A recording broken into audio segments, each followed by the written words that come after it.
Hello viewers and my beloved students, আসসালামু আলাইকুম। সবাইকে স্বাগতম জানাচ্ছি আজকে ভিডিও টিউটোরিয়ালে।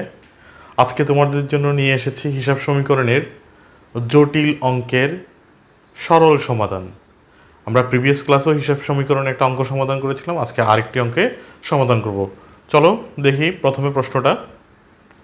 মিস্টার রাহি 2020 সালের 1 জুন নগদ 50,000 টাকা ও 20,000 টাকার কম্পিউটার নিয়ে ব্যবসা শুরু করে।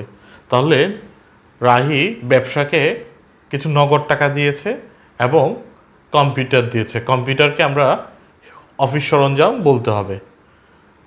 এটা রাহি দিয়েছে দুইটা জিনিস, সেজন্য এটাকে আবার মূলধন হিসেবে বলতে হবে। জুন 5 তারিখ পণ্য ক্রয় 30,000 টাকা, যার 40% ধারে। মানে রাহি পণ্য ক্রয় করেছে 30,000 টাকার, এটার 40%। 30,000 টাকার 40% হচ্ছে 12,000 টাকা। 12,000 টাকা বাকিতে ক্রয় করেছে, তাহলে আর বাকি আছে কত? 18,000 টাকা। সেটা বুঝে নিতে হবে নগদে ক্রয় করেছে। তাহলে এখানের সাথে একটা নগদান হিসাব আর বাকিতে ক্রয়ের জন্য প্রদেয় হিসাব নামক একটা দায়ের উপর প্রভাব পড়বে। জুনের 8 তারিখে দেখি পণ্য বিক্রয় নগদে 20,000 টাকা, চেকে 20,000 ও ধারে 10,000। তাহলে এখানে একটা হিসাব নগদান হিসাব, চেকের কারণে আসবে ব্যাংক হিসাব, আর ধারে করাতে বিক্রয় করাতে কারো কাছ থেকে টাকা পাবো, তার মানে আরেকটা হিসাবের নাম হচ্ছে প্রাপ্য হিসাব।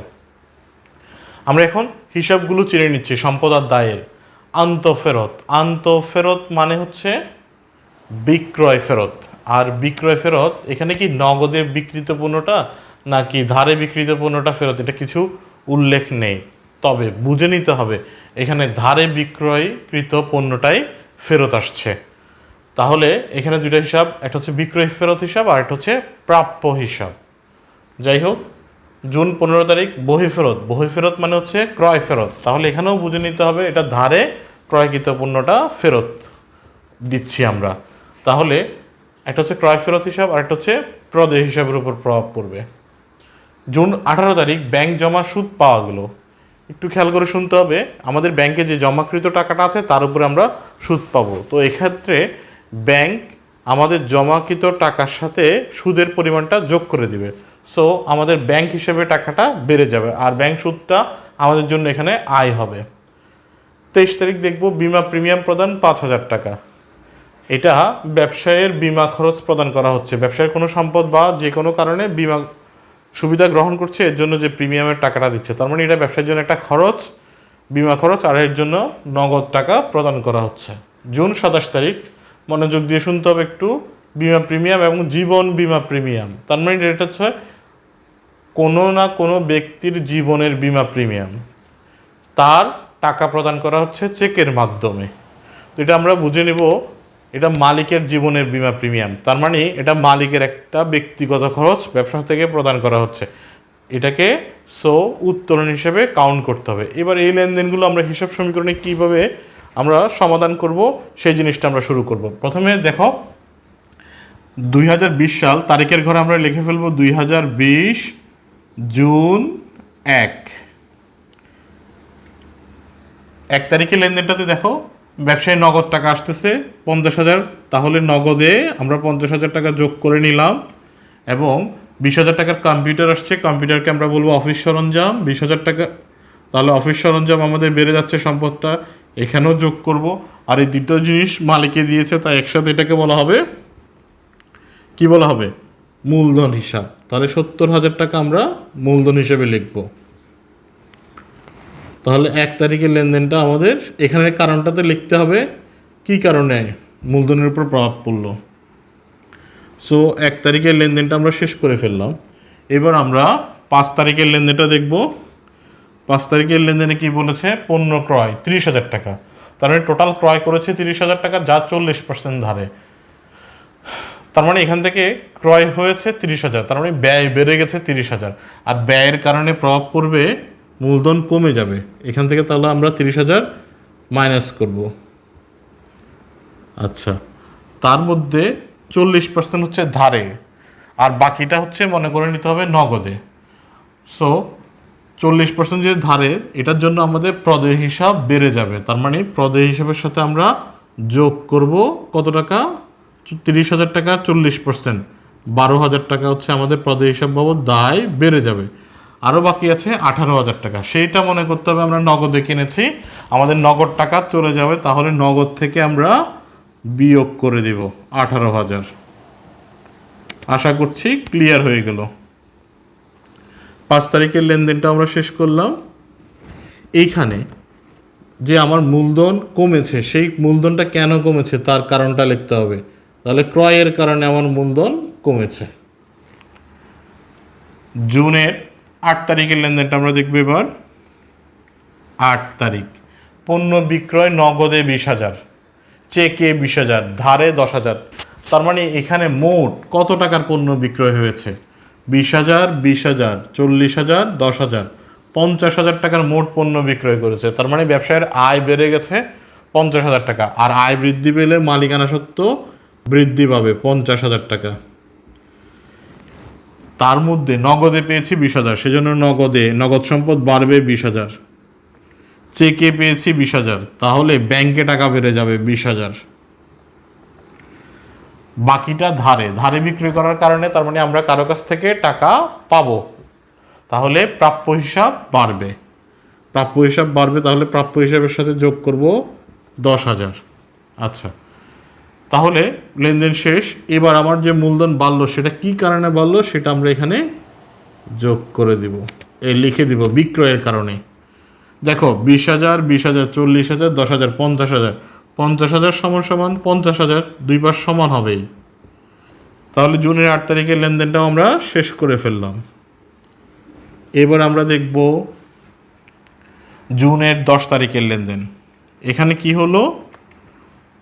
আন্তঃফেরত মানে হচ্ছে অন্তর্মুখী ফেরত, ভিতরের দিকে ফেরত আসতেছে।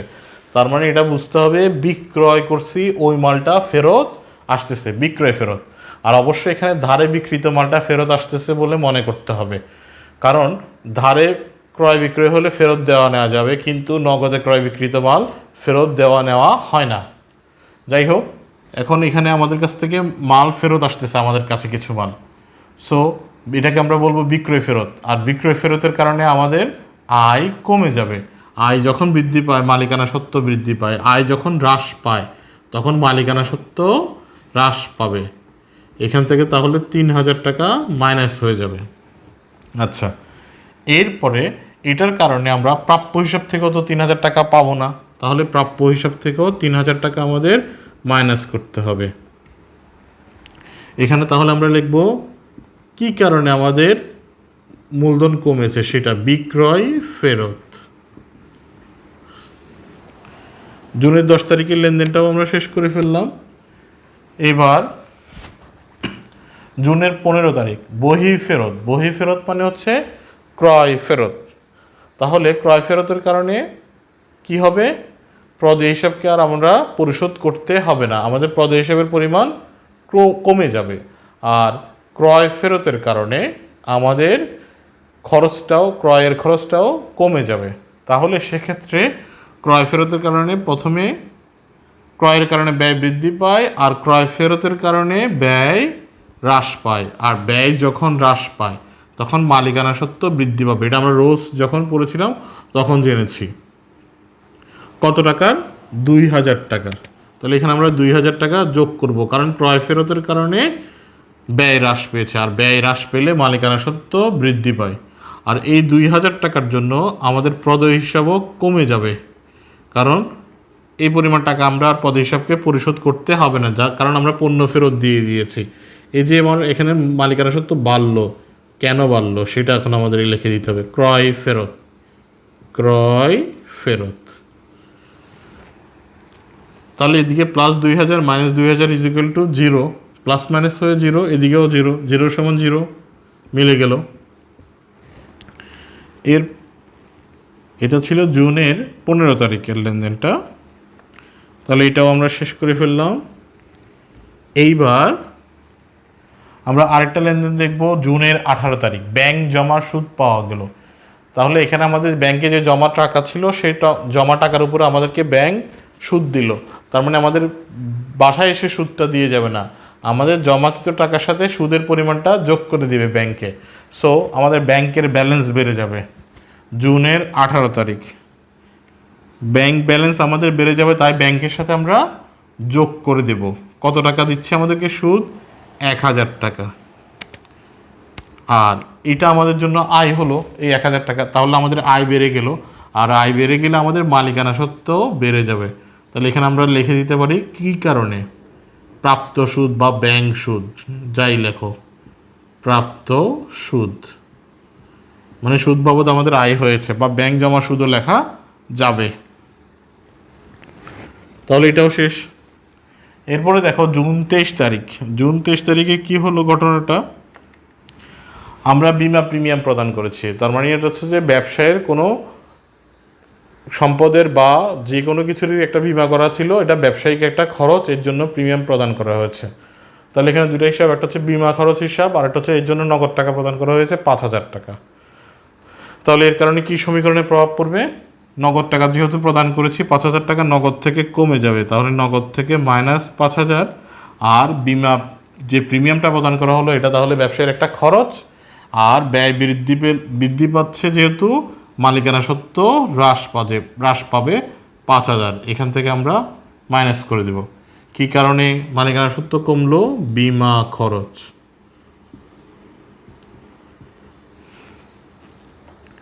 জুনের 23 তারিখের লেনদেনটাও আমরা শেষ করলাম। এবার জুনের 27 তারিখে দেখি জীবন বিমা প্রিমিয়াম। এখানে শুধু বিমা প্রিমিয়াম ছিল, তার মানে এটা ব্যবসায়িক খরচ। আর জীবন বিমা প্রিমিয়াম এটা হচ্ছে যে কোনো না কোনো ব্যক্তির জীবনের বিমা প্রিমিয়াম, আর এটা আমাদেরকে মনে করতে হবে মালিকের জীবনের বিমা প্রিমিয়াম প্রদান করা হচ্ছে। তার মানে এটা মালিকের একটা ব্যক্তিগত খরচ যা ব্যবসা থেকে পরিশোধ করা হচ্ছে। আর মালিক ব্যক্তিগত কাজে ব্যবসা থেকে যদি নিয়ে যায় কোনো কিছু, সেটাকে আমরা বলেছি উত্তোলন হিসাব। তাহলে এখানে একটা হিসাবের নাম পেলাম উত্তোলন হিসাব। আর এই টাকাটা পরিশোধ করা হয়েছে চেক দিয়ে, তার মানে টাকা চলে যাবে ব্যাংক থেকে। তাহলে দুইটা প্রভাব আমরা একটু লক্ষ্য করি। উত্তোলনের কারণে মালিকানা সত্ত্ব হ্রাস পায়, সেজন্য এখান থেকে 2000 টাকা মালিকানা সত্ত্ব মাইনাস করব। আর এই জীবন বিমা প্রিমিয়াম বাবদ চেক প্রদান করা হলো, তার মানে ব্যাংক থেকে কিছু টাকা কমে যাবে 2000 টাকা। এখানে আমরা লিখব উত্তোলন, কারণ এটা মালিকের একটা ব্যক্তিগত খরচ, তাই এটাকে আমরা উত্তোলন বলবো। উত্তোলনের কারণে মালিকানা সত্ত্ব হ্রাস পেল। এটা ছিল জুনের 27 তারিখ। তো আমরা সবগুলো হিসাব নিকাশ শেষ করে ফেললাম। এখন আমরা প্রত্যেকটা হিসাবের ব্যালেন্স বা জের বের করব যোগ বিয়োগ করে। দেখো 50,000 থেকে 18,000 চলে যাবে, তাহলে থাকবে কত? 32,000। 32,000 সাথে 20,000 যোগ হবে 52,000। 52,000 থেকে আবার 5,000 চলে যাবে, তাহলে থাকবে 47,000 এখানে। এরপরে এখানে থাকবে 20,000, কোনো প্রভাব পড়েনি, শুধু ডিরেক্ট 20,000 লিখে দিব। 10,000 এখানে দেখো ব্যাংক হিসাবের ব্যালেন্স কত থাকে? 20,000, 1,000 যোগ হবে 21,000। 21,000 থেকে 2,000 আবার চলে গেল, তাহলে থাকবে 19,000। এবার এখানে দেখি প্রাপ্য হিসাবে কি হলো। 10,000 ছিল, 3,000 কমে গিয়ে 7,000 টাকা থাকবে প্রাপ্য হিসাবের ব্যালেন্স। 12,000 থেকে 2,000 মাইনাস হয়ে থাকবে প্রদেয় হিসেবে 10,000। এখানে যদি দেখি 70,000 থেকে 30,000 মাইনাস থাকবে 40,000। 40,000 50,000 যোগ হবে, তাহলে হবে 90,000। 90,000 থেকে 3,000 মাইনাস, তাহলে হবে 87,000। 2,000 যোগ 89, 1,000 যোগ 90,000। 90,000 থেকে 5,000 মাইনাস, তার মানে 85,000। 85,000 থেকে আবার 2,000 মাইনাস 83,000। এখানে থাকবে আমাদের 83,000। এবার আমরা নিচের যে ব্যালেন্সগুলো বের হয়েছে সবগুলো ব্যালেন্স যোগ করে মোট টাকাটা কত হোক দুই পাশে মিলে কিনা সেটা একটু চেক করে দেখব। দেখো এখানে 47,000 যোগ 20,000 যোগ 19,000 যোগ 7,000 যোগ করলে দুই পাশে আমরা দেখতে পাচ্ছি 93,000। এই পাশে 83,000 আর 10,000 যোগ করলে কত হচ্ছে? তাহলে 93,000। সো আমাদের দুই পাশ মিলে গেল, তার মানে আমাদের অঙ্ক মিলে গেল। তো ভিউয়ার্স, আশা করছি বোঝা গেল হিসাব সমীকরণের অঙ্ক সমাধানগুলো আমরা এভাবেই করব। এই নিয়মগুলো ফলো করলে যে কোনো অঙ্ক তোমরা খুব সহজেই সমাধান করতে পারবে। তো আজকে ক্লাস এখানে শেষ করছি। পরবর্তী ক্লাসে আরেকটি নতুন টপিকস নিয়ে আসব। পরবর্তী ক্লাস দেখার আমন্ত্রণ জানিয়ে আজকে ক্লাস এখানেই শেষ করছি। যাওয়ার আগে বরাবরের মতো অনুরোধ করব, আমার ক্লাসটি যদি ভালো লেগে থাকে please subscribe, like, comment and share. Thank you so much.